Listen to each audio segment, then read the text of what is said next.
Bismillahirrahmanirrahim. Bismillahirrahmanirrahim. Assalamualaikum warahmatullahi wabarakatuh. Alhamdulillahirabbil alamin wassalatu wassalamu ala asyrafil anbiya'i wal mursalin wa ala alihi wa sahbihi ajma'in wa ba'd. Nas'allaha yamunna alaina bil ilmin nafi' wal 'amalis salih wa yaftaha lana futuhal arifin wa yufaqqihana fid din wa yarzuqana al ikhlas fil aqwali wal a'mal. Allahumma amin. Insyaallah kita akan melanjutkan kajian kitab Ayyuhal Walad lil Imam Al-Ghazali rahimahullahu taala.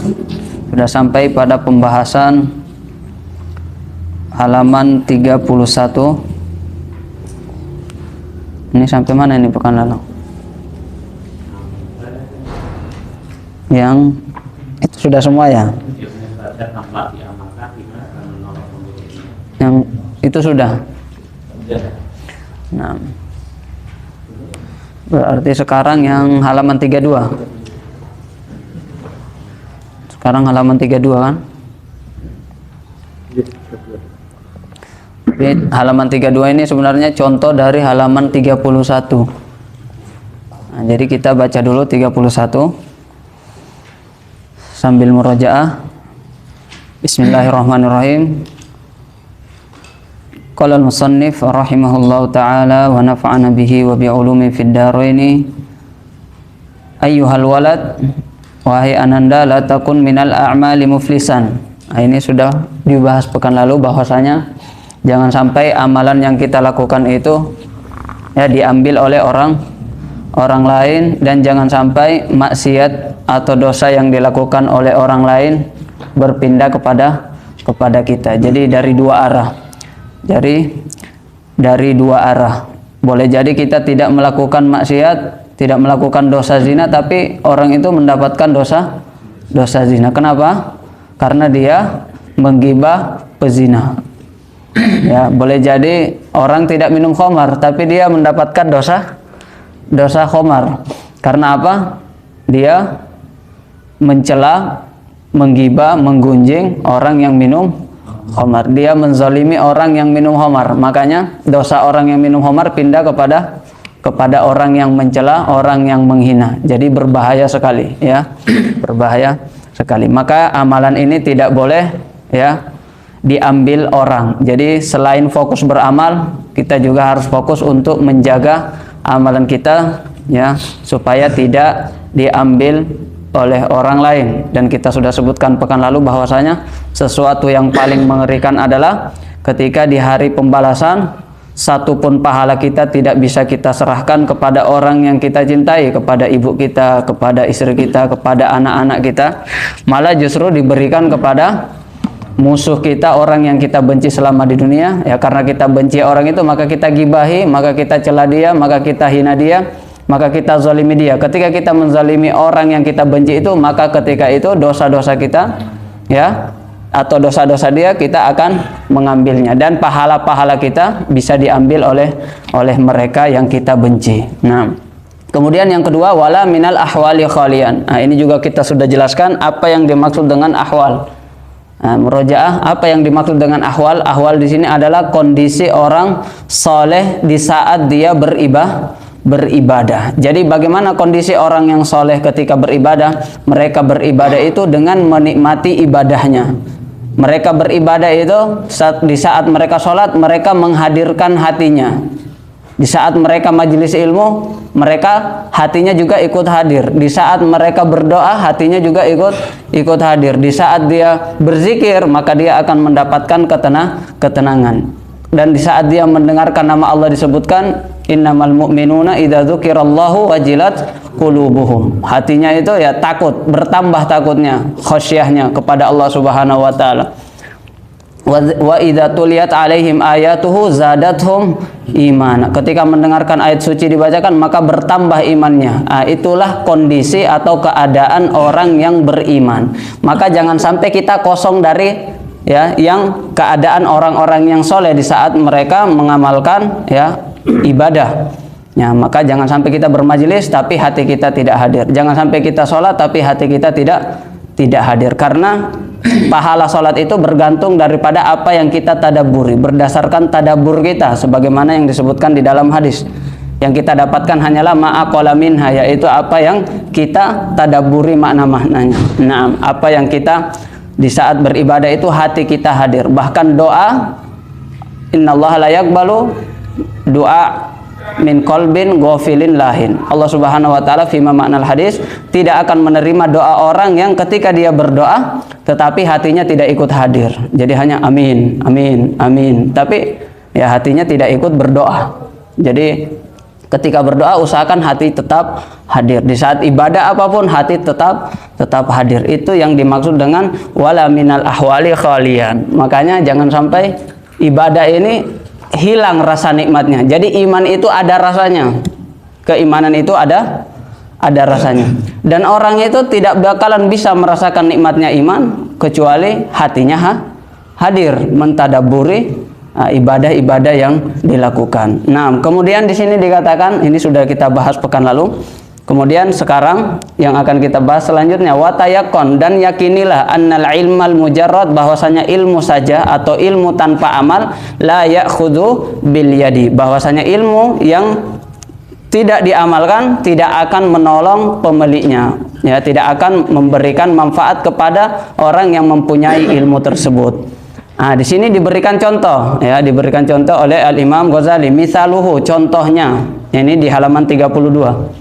Ya, misaluhu, contohnya, laukana ala rojulin fi barriyatin, kalau misalnya ada seorang pemuda fi barriyah, yaitu di gurun atau daratan atau di hutan, ya, asyaratu asyaf, dia memiliki 10 pedang, asyaratu asyaf, nah, saif Hindia, pedangnya ini dari Hindi, dari India.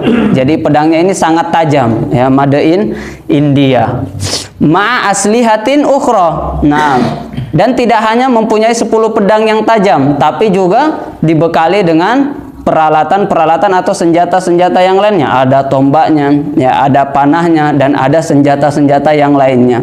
Ibaratnya senjatanya lengkap, senjatanya bagus-bagus, tajam-tajam, dan seterusnya.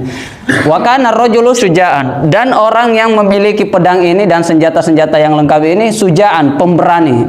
Apa ini? Rambo, ya, sudah jadi Rambo ini. Syuja'an, pemberani. Wa ahlu harbin, dan dia juga ahli bela diri, ya, ahli perang, Ya, mungkin dilahirkan, sebagian manusia itu hanya dilahirkan untuk menjadi ahli perang seperti Khalid ibnul Walid. Nah, itu dilahirkan hanya untuk menjadi sebagai ahli perang.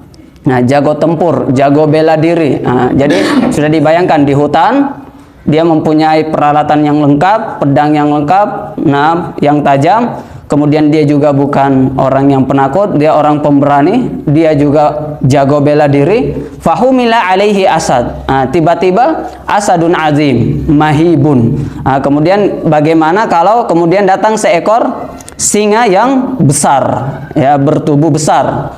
Wa mahibun, mahibun artinya apa? Ngeri, buas, ya, menyeramkan, menakutkan, ya, menakutkan. Fama dhannuka, kemudian bagaimana pendapatmu, kata Imam Ghazali, kalau ada orang punya perlengkapan, ya, aslihannya lengkap, pedangnya bagus, kemudian tiba-tiba datang singa, kira-kira bagaimana pendapat kita? Di sini dikatakan hal tadfa'ul aslihatu syarrahu anhu bila istimaliha wa darbiha, ya, apakah senjata tersebut bisa menolak, ya, kebuasan singa itu jika ia tidak digunakan? Maksudnya jika senjata-senjata itu tidak digunakan untuk memukulkan, ya, jika senjata itu tidak digunakan untuk memukul dan menebas singa tersebut, kira-kira apakah senjata itu bermanfaat atau tidak? Kalau hanya disimpan, kalau hanya dipegang tapi tidak dipukulkan kepada singa, apakah bisa bermanfaat baginya? Ya, tentu jawabannya di sini dikatakan wa minal ma'lum, ya, sudah jelas annaha la tadfa'u illa bitahriki wad darbi. Ya, sudah jelas bahwa senjata itu tidak akan memberikan manfaat, tidak akan mampu mengusir singa itu, mengalahkan singa itu, illa bitahriki wad darbi, kecuali kalau pedang itu digerakkan dan dipukulkan kepada singa tersebut. Nah, jadi ini permisalannya. Jadi ibaratnya berarti tadi Imam Ghazali ini memberikan perumpamaan bahwa ilmu itu seperti senjata. Berarti yang perumpamaannya apa? Ilmu seperti senjata. Kemudian senjata ini tidak mampu memberikan manfaat kecuali senjata ini digerakkan, ya, digunakan. Nah, sama dengan ilmu. Ilmu itu ya mirip dengan senjata. Seperti senjata, tidak mampu memberikan manfaat kepada orang yang punya ilmu itu kecuali ilmu itu digerakkan, maksudnya diamalkan.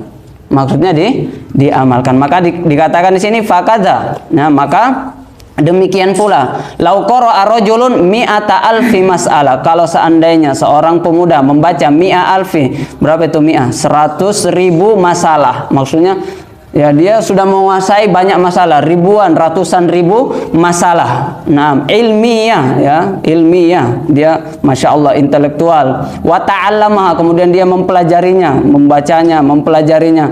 Tapi walam ya'mal biha, tapi tidak diamalkan. Ya, ribuan, ya, ratusan ribu masalah itu tidak diamalkan. Walam ya'mal biha la tufiduhu, maka semua yang dia baca, semua yang dia pelajari, ratusan kitab itu, ratusan masalah itu tidak akan dapat memberikan manfaat sedikit pun illa, kecuali kalau ilmu yang dibacanya, ilmu yang dipelajarinya, ilmu yang dikajinya, ilmu yang didengarnya, ilmu yang ditulisnya itu semuanya diamalkan, barulah bisa bermanfaat. Sebagaimana pedang tadi. Pedang tadi itu baru bisa bermanfaat kalau digunakan. Kalau cuma disimpan, dimiliki saja tapi tidak digerakkan, tidak dipukulkan, maka tidak akan dapat bermanfaat.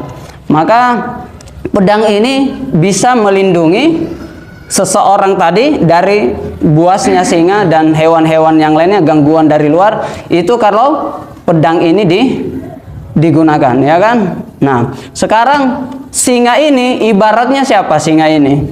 Kalau tadi kan pedang itu ibaratnya ilmu.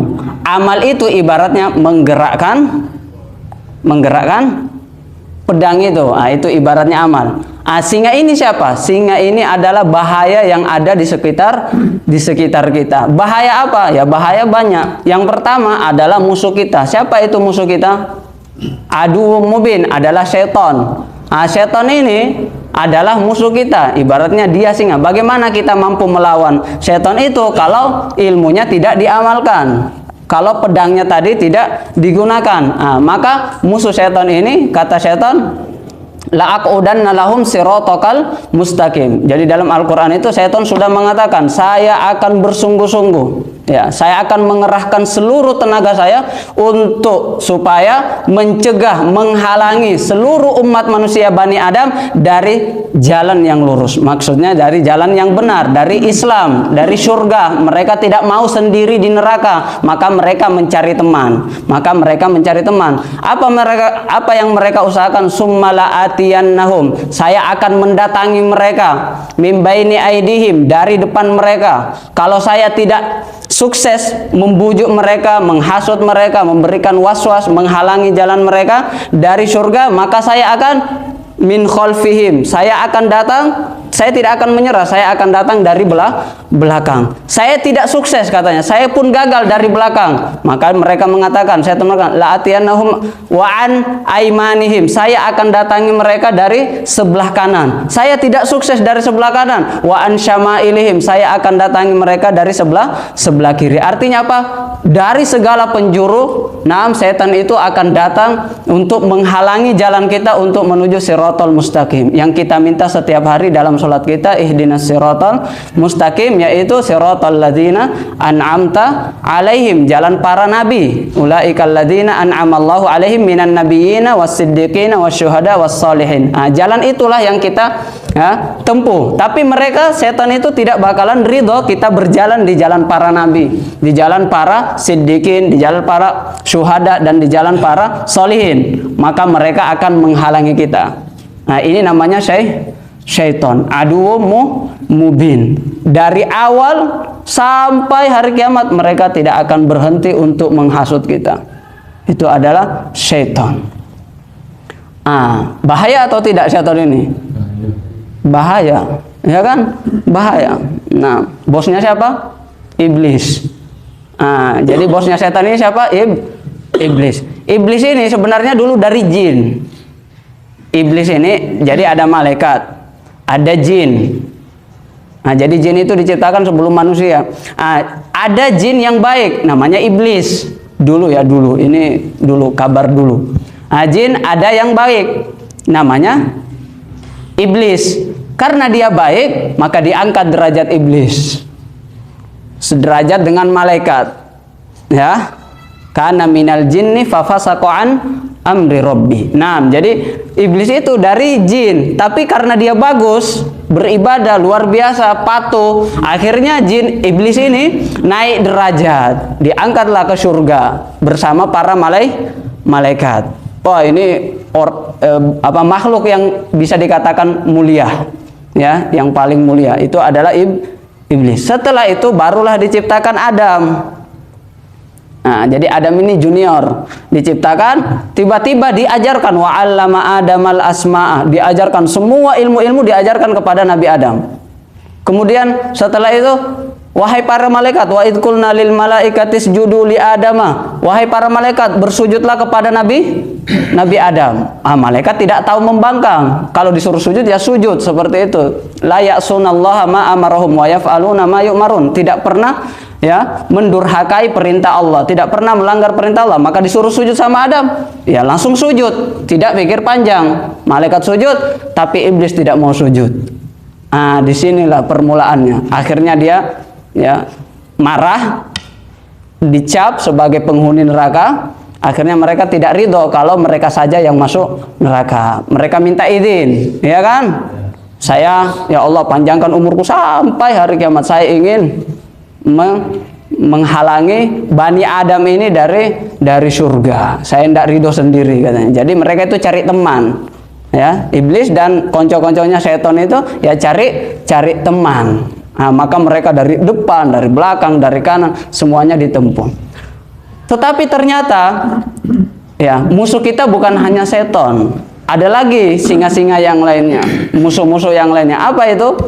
Yang bernama nafsu. Ya, fa'lam anna a'da aduwik nafsukal lati baina jambaika.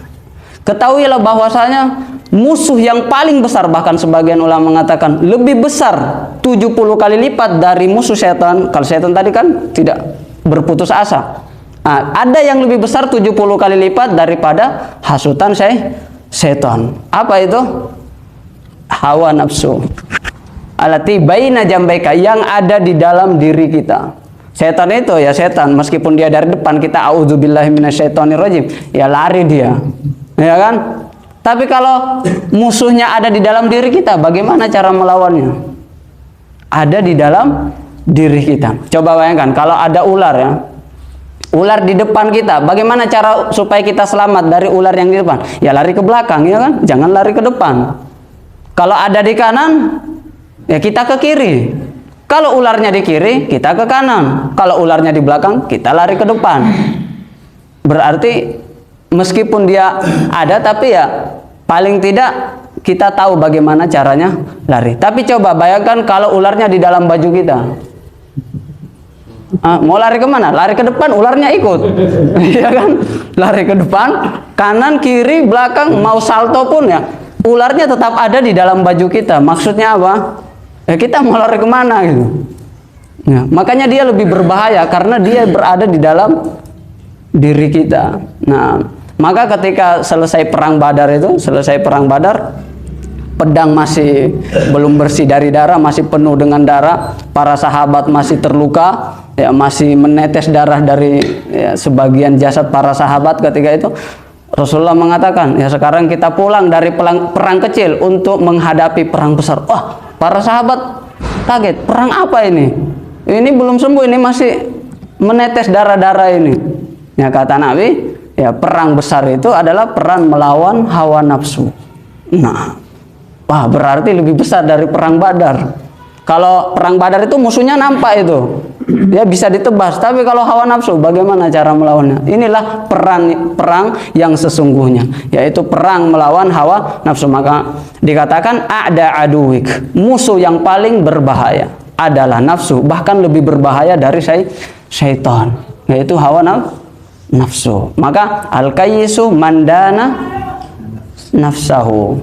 Orang yang cerdas adalah yang dapat mengalahkan hawa nafsunya. Wa amila lima ba'dal maut. Kalau dia sudah menundukkan hawa nafsunya, maka dia bisa melakukan amalan untuk hari setelah kematian, maksudnya hari akhirat. Nah, inilah orang yang cerdas. Berarti orang yang kuat itu orang yang seperti apa? Orang yang bisa menundukkan hawa nafsunya.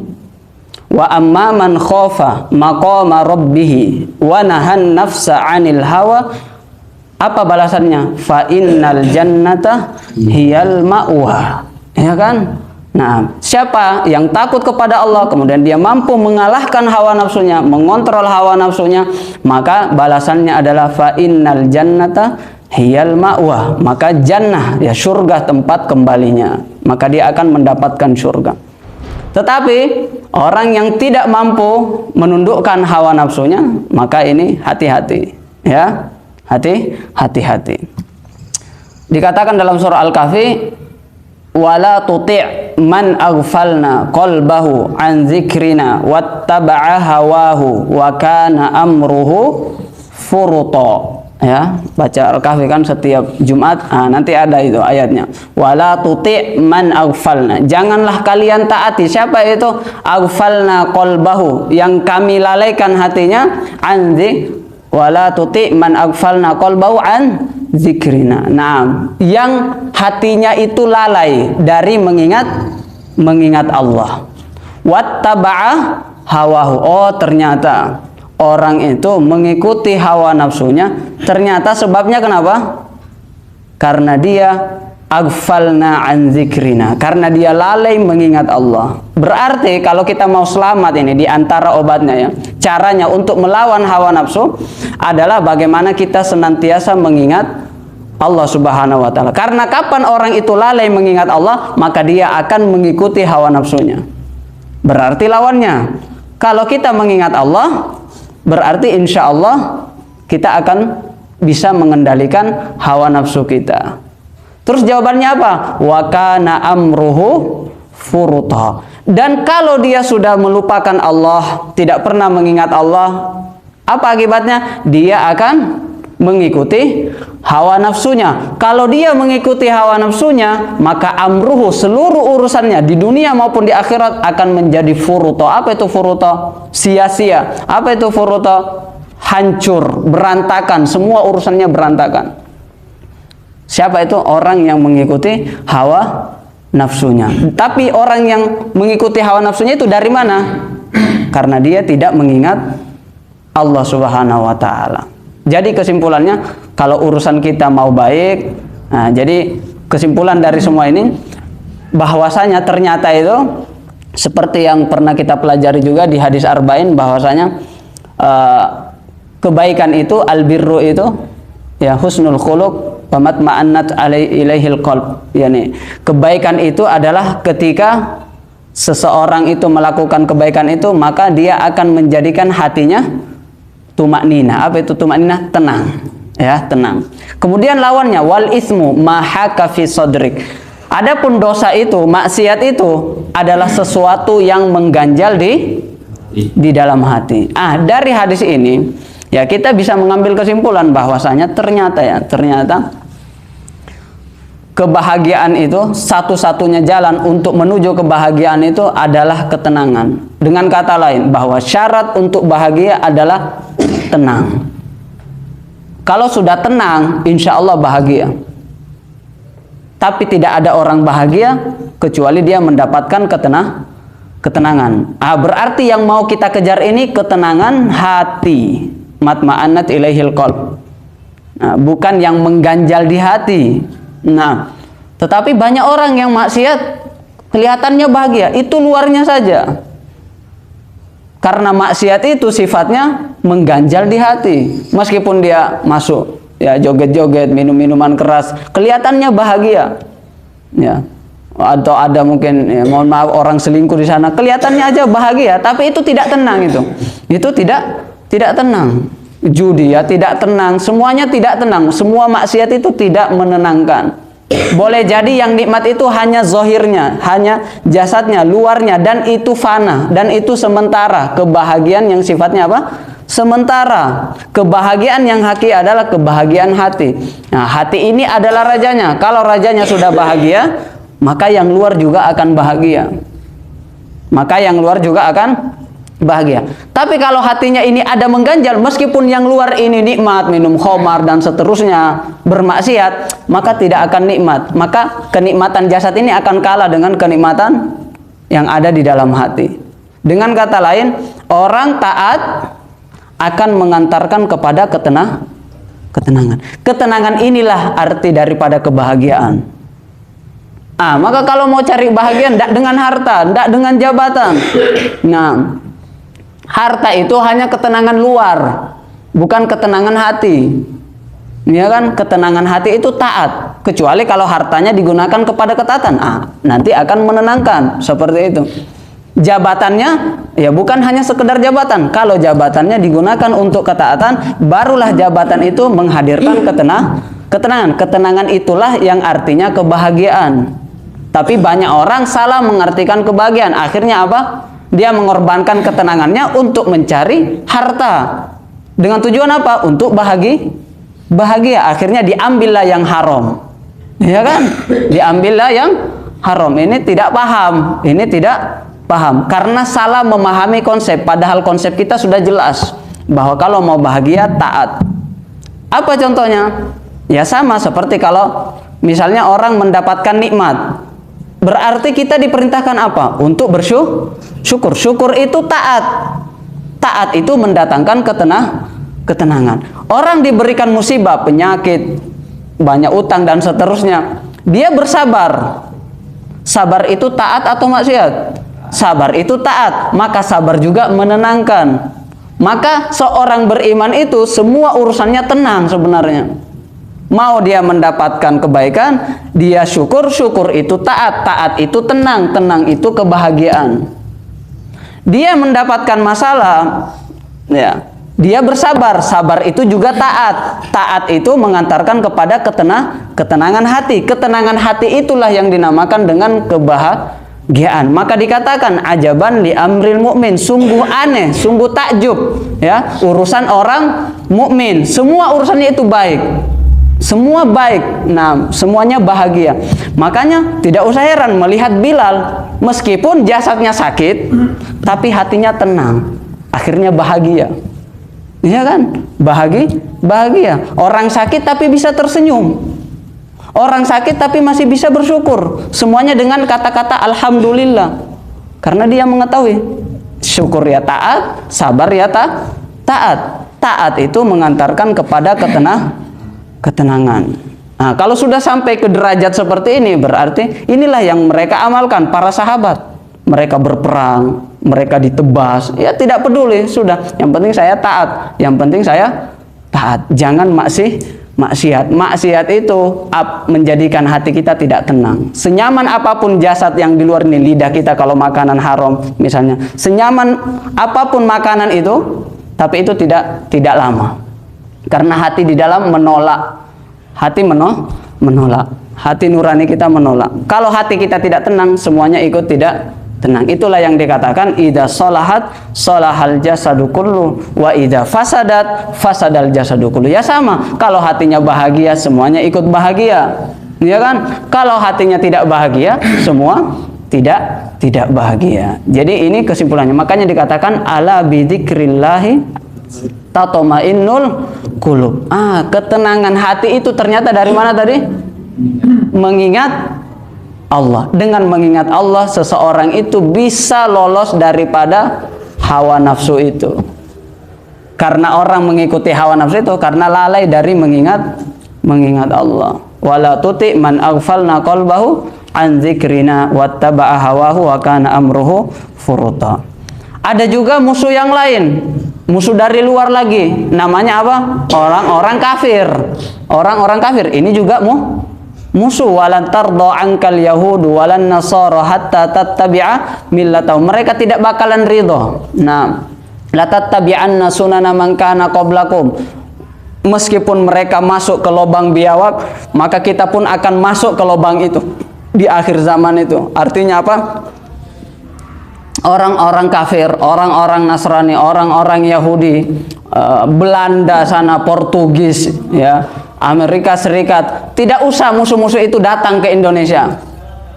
Ya, tapi mereka apa? Karena mereka, bagi mereka tidak perlu, boleh kalian Islam, tapi Islam di KTP saja. Nah, mereka kirim film, mereka kirim televisi, radio, HP, semuanya dikirim ke sini. Fashion, makanan-makanan yang tidak beres, semuanya dikirim. Akhirnya apa? Semuanya berubah, akhlaknya berubah. Nah, telinganya bukan lagi telinga Islam, matanya bukan lagi mata Islam, ya. Kehidupan berumah tangganya bukan lagi rumah tangga Islami, cara kerjanya bukan lagi cara kerja Islam, politiknya politik dari mereka, dan semuanya, ya kan? Nah, pakaiannya juga ikut berubah, celananya ikut berubah, gaya hidupnya juga ikut berubah, mindsetnya juga berubah, semuanya berubah. Apa yang Islam? Tinggal di KTP Islam, tapi apa? Gaya hidupnya gaya hidup penjajah. Nah, ini namanya perang moral, ya, perang pemikiran, ya, sama. Perang moral, perang akhlak. Nah, jadi mereka masih di sana, musuhnya tidak ada, tetapi ya, kita diperangi dari segala arah, dari makanan kita, dari pakaian kita, dari film-film itu. Akhirnya adalah film apa itu? Anak jalanan dulu saya lihat, anak jalanan itu geng motor, ya kan? Di televisi itu geng motor. Kemudian geng motor itu ya ada tawuran-tawurannya, ada motornya, ada pacarnya. Nah, akhirnya tanpa disadari anak-anak kita menyaksikan itu, pemuda-pemuda Islam menyaksikan film itu dan mengatakan, oh inilah pemuda keren, bukan lagi Khalid bin Walid, bukan lagi Umar bin Khattab. Akhirnya apa? Tergambar, tertanam di dalam kepala mereka, oh inilah orang yang keren itu seperti ini, punya motor keren, kemudian ada geng motor, kemudian dia touring ke sana kemari, di belakangnya ada ya, ada wewe-nya.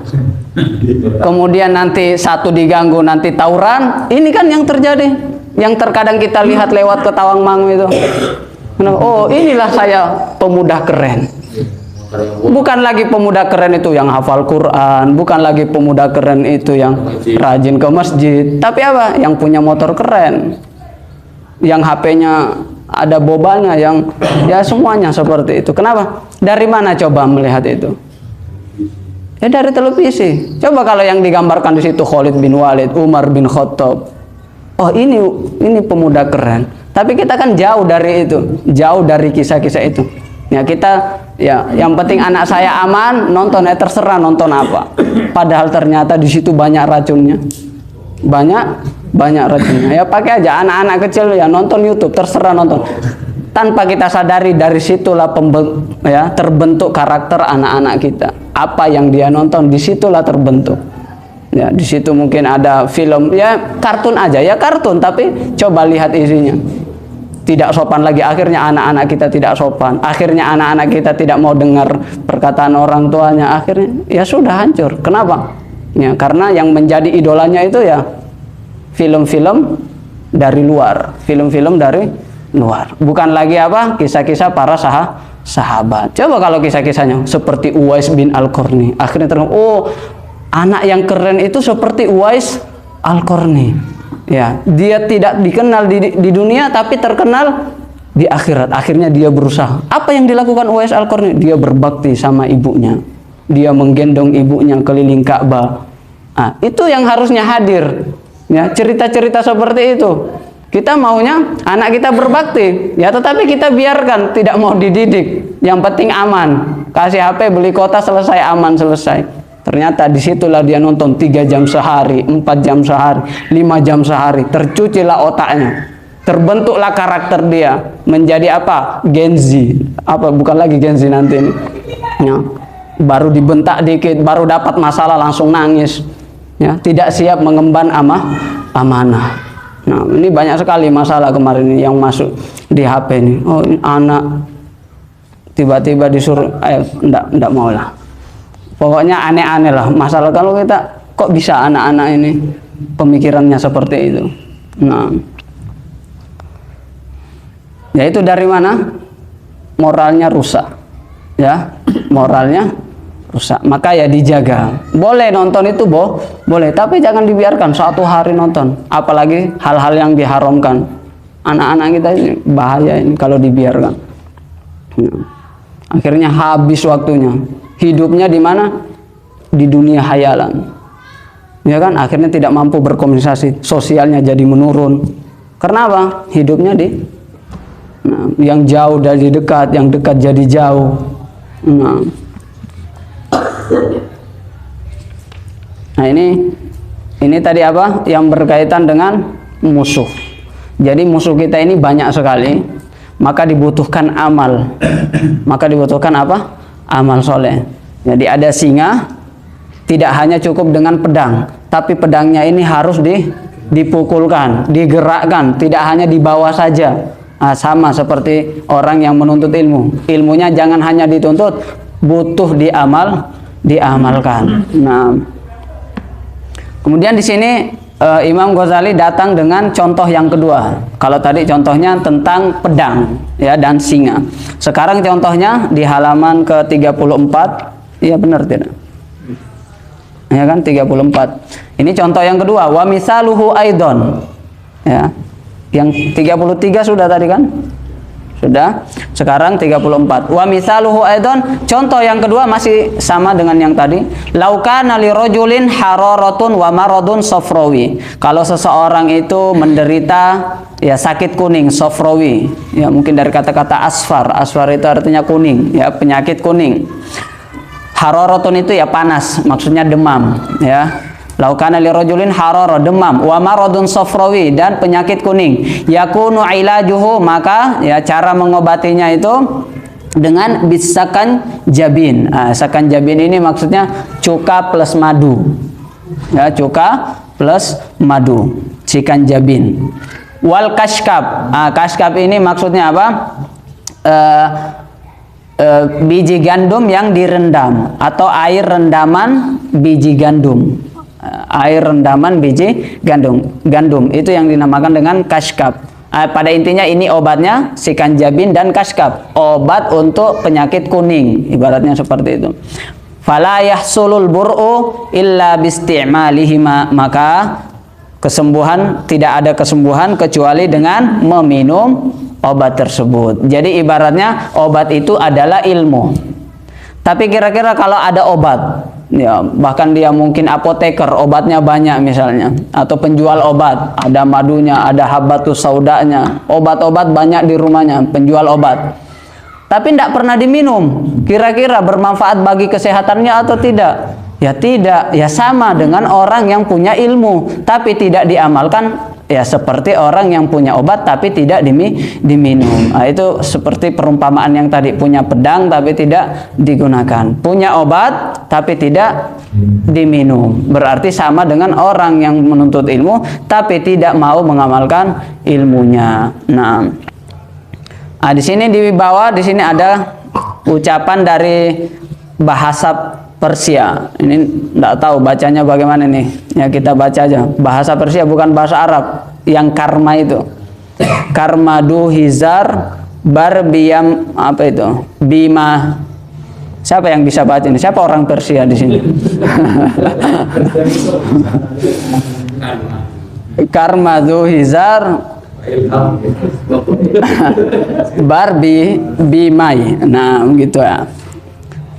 Terus dikatakan tama nakhuri nabasyatu syaidabi. Pokoknya gitulah. Nah, artinya apa? Di sini artinya meskipun engkau menakar khomar 2000 kali. Menakar itu ya menimbang khomar. Kalau di kitab sini yang lain 2000 ritel, 2000 ritel, sampai ditakar 2000 ritel, ya, siang dan malam lah pokoknya nakar khomar, kerjaannya nakar khomar. Ya kira-kira selama engkau tidak meminumnya, maka apakah engkau mabuk? Itu ibaratnya lah, ibaratnya bahwa khamar itu kalau tidak diminum ya tidak mabuk gitu. Ilmu itu, obat itu kalau tidak diminum tidak bisa menyembuhkan. Ini tentunya berbicara tapi Ustaz, ada orang tidak minum obat bisa sembuh, kan Allah yang menyembuhkan. Iya, ini kita berbicara tentang sebab akibat ya, bukan takdir. Kalau takdir urusan lain. Ini bukan takdir, tapi sebab akibat namanya, sebab akibat. Peran usahanya, ikhtiarnya, akhdul asbabnya, ya kan? Kalau mau sembuh ya minum obat, berobat seperti itu. Ya, kalau mau mabuk jangan mabuk gitu. Maksudnya kalau dia pun berenang lah, ibaratnya dia berenang di khamar, selama tidak masuk di mulutnya tidak mabuk atau mabuk. Kira-kira kalau ada yang nanya, kenapa mabuk dari nimbang khamar? Kira-kira masuk akal? Ya enggak, kan dia minum. Nah, dinyalakan dulu biar. Nah, jadi kalau ada orang yang nanya, kenapa kamu mabuk tiba-tiba pulang mabuk? Kenapa mabuk? Dari nimbang khamar. Kok bisa nimbang khamar? Karena pas nimbang lagi mikirin kamu. Akhirnya misalnya seperti itu. Mungkin mabuknya lain kalau gini, maksudnya mabuk lain. Tapi kalau mabuk karena khamar ya harus diminum baru mabuk.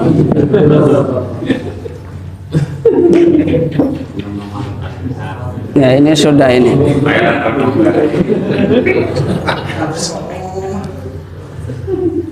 Gimana nih? Lanjut atau sudah dulu? Sedikit-sedikit dulu ya, cukup dulu ya.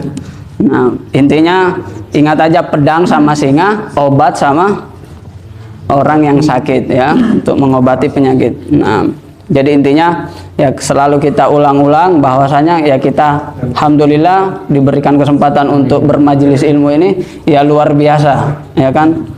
Kita sebagai pengingat, ini sebagai penutup aja, tambahan ya, yang pernah kita pelajari, kita murojaah lagi. Wa majtama'a qaumun fi baitin min buyutillah illa nazalat alaihimus sakinah. Jadi kalau ada orang yang seperti ini berkumpul keluar dari rumahnya, man salaka tariqan yaltamisu fihi ilman sahalallahu lahu bihi tariqan ilal jannah. Keluar dari rumahnya berkumpul di mana? Di rumah Allah. Ya seperti ini. Kita berkumpul di rumah Allah. Ya tadarusuna fima bainahum. Saling mudarasah, saling kaji kitab, saling belajar tentang agama.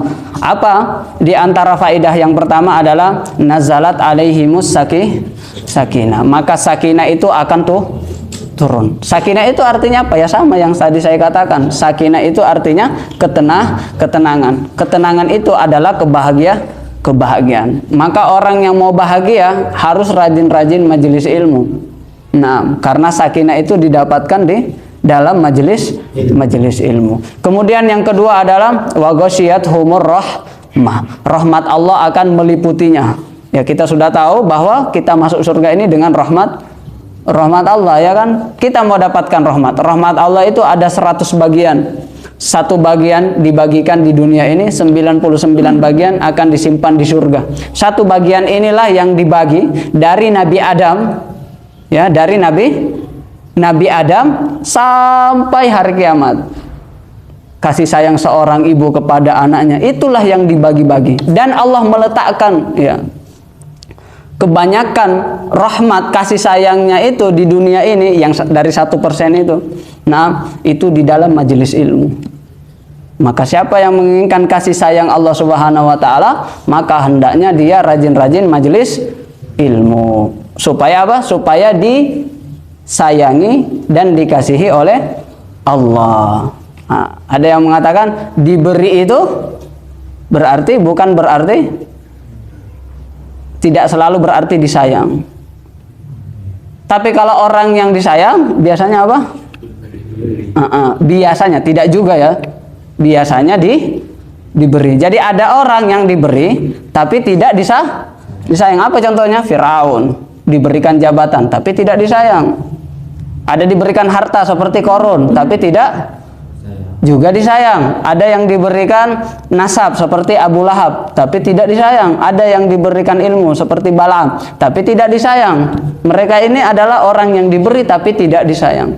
Tapi ada yang disayang dan diberi. Siapa itu? Para nabi. Para nabi. Nabi Ibrahim, Nabi Adam, Idris, Nuh, Hud, Saleh, sampai Nabi kita Muhammad. Itu orang yang disayang. Karena disayang maka diberi. Kalaupun tidak diberi itu karena sayang. Kalaupun tidak diberi itu karena sayang. Contohnya apa? Orang tua, anaknya minta pistol, tapi pistolnya bukan pistol air, pistol beneran. Kira-kira orang tua ngasih atau tidak? Nah, tidak memberi karena sayang, iya kan? Bapaknya tidak membelikan pistol beneran karena bapaknya sayang kepada anaknya. Nah, itu orang kalau sudah disayang, diberi karena sayang, tidak diberi pun karena sayang. Ya, tidak diberi pun karena sayang. Itulah rahmat Allah akan turun kepada orang-orang yang menuntut ilmu. Nah, kemudian wa haffathumul malaika. Malaikat akan turun. Malaikat ini akan turun. Jadi masing-masing setiap bermajelis ilmu, masing-masing mengumpulkan malaikat. Apa yang dilakukan malaikat ini? Tadau ajnihata. Mereka mengepakkan sayapnya, ridhon, ya, sebagai bentuk ridhonya terhadap seluruh penuntut ilmu, dan beristighfar dari awal majelis sampai selesai majelis. Malaikat itu akan beristighfar, memohonkan ampun kepada siapa? Kepada para penuntut ilmu yang duduk di masjid, yang duduk di kajian dan majelis ilmu. Kemudian setelah majelis itu selesai, maka malaikat itu naik ke atas, mereka lapor kepada Allah bahwa si fulan telah hadir di majelis ilmu. Kemudian dia berdoa, ya Allah, mudahkanlah jalan dia untuk menuju surga, kemudian jauhkanlah dia dari azab neraka. Kemudian dia akan setia menunggu orang yang menuntut ilmu itu sampai hari pembalasan. Untuk apa? Untuk menjadi penolong baginya, menjadi syafaat, ya, memberikan syafaat kepada penuntut ilmu itu. Jadi kalau kita satu hari 2 kali majelis, atau paling tidak satu hari 1 majelis, berarti satu hari 1 malaikat yang kita kumpulkan untuk kita tabung untuk menjadi pembela-pembela kita, penolong-penolong kita di hadapan Allah Subhanahu wa taala. Kemudian yang terakhir, wa dzakarahumullahu fiman inda, dan Allah Subhanahu wa taala akan menyebutkan nama kita masing-masing ini yang hadir di sini di depan penduduk langit. Fiman indah, semua makhluk yang berada di sisi Allah Subhanahu wa taala, namanya disebutkan. Si fulan bin fulan misalnya, hari ini telah mengikuti majelis ilmu di masjid sekian disebutkan. Bayangkan kalau setiap hari kita majelis ilmu, berarti setiap hari nama kita disebut oleh siapa? Oleh Allah Subhanahu wa taala. Jadi nama kita disebutkan oleh Allah di mana? Di halayak ramai. Kita ada acara jauh, wisuda wisuda misalnya. Kemarin pernah wisuda semua kan? Ini di tempatnya ini kan, wisuda. Ketika dipanggil juara 1 misalnya, iya kan? Bangga atau tidak? Itu baru di halayak sedikit aja, iya kan? Ada acara dipanggil maju, inilah yang menang, inilah yang berprestasi, ini yang paling banyak hafalannya, bangganya luar biasa. Nah, bagaimana lagi kalau disebut di seluruh penduduk langit? Nah, maka ketika penduduk langit itu, siapa sih si fulan ini? Kok setiap hari Allah nyebut nama dia? Nah, berarti kan ini orang luar biasa ini. Akhirnya apa? Penduduk langit jadi penasaran, siapa sih orangnya? Ketika dia meninggal dunia, naik ruhnya ke atas, maka mereka akan menanti-nanti. Inilah yang sering disebut-sebut namanya oleh Allah Subhanahu wa taala. Oh, ternyata ini orangnya, ya. Salamun alaikum bima sabartum, ya. Para malaikat berjejer menyambut dia, assalamualaikum, karena kesabaranmu, capekmu di dalam menuntut ilmu. Tetapi yang saya mau sampaikan, seluruh fadilah ilmu itu tidak bisa kita dapatkan kecuali diamalkan. Yang tadi saya sebutkan itu, fadilah ilmu itu tidak bisa dinikmati fadilahnya tadi, haffathumul malaika, kemudian mendapat rahmat, mendapatkan sakinah, dan fadilah yang kita tahu, man salaka tariqan yaltamisu fihi ilman fahuwa fi sabilillahi hatta yarji khairukum man yuridillahu bihi khairan yufaqihu fid din hal yastawil ladina yarfa'illahu alladina amanu minkum. Semua fadilah ilmu itu dari A sampai Z yang kita sering dengar, fadilah menuntut, tidak bisa kita dapatkan kecuali ilmu itu diamalkan. Jadi bukan hanya menuntut ilmu. Itu yang kami mau sampaikan sebenarnya. Ya, selamanya ini kan kita dengarkan fadilah ilmu, menuntut ilmu itu banyak. Tapi dengan satu catatan, fadilah itu baru bisa didapatkan ketika diamalkan. Seperti itu. Naktatim bidoa kafaratil majlis. Subhanakallahumma bihamdika asyhadu an la ilaha illa anta astaghfiruka wa atubu ilaik. Sallallahu ala sayyidina Muhammad. Syukran barakallahu fikum. Ilaikum minni atyabu tahiyya. Assalamualaikum warahmatullahi wabarakatuh.